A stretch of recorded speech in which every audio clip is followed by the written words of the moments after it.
Attorney Wamel, you read the notice of suspension earlier and you gave what amount again? Can you kindly give him a copy? Counsel for prosecutors?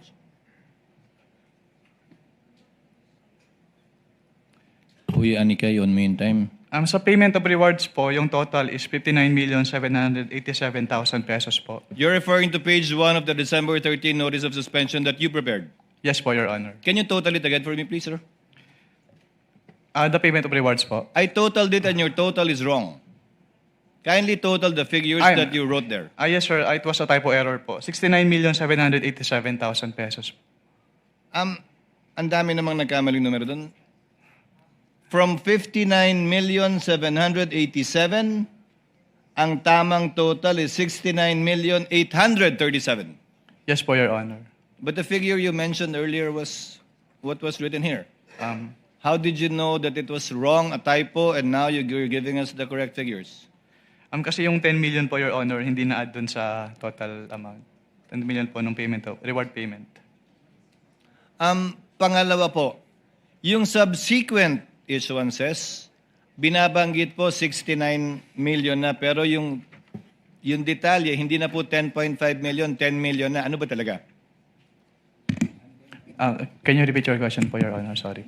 Nakalagay po dyan 10.5 million, 10.05 million. Hindi po ba yung rewards? Yung Yes reward po. payment? Yung Yes po. subsequent documents issued by COA already refer to it as only 10 million. Anong pagkakaiba yun? What subsequent document po, Your Honor, yung tinutukoy niyo? I'm referring to the notice of disallowance later on and the documents mentioned also in subsequent articles, in subsequent documents. Wala na po akong personal knowledge about the notice of disallowance po, Your Honor. So ba't na-correct yun? Yung 10 million, yung 10.05 naging 10 million na lang. You wouldn't know?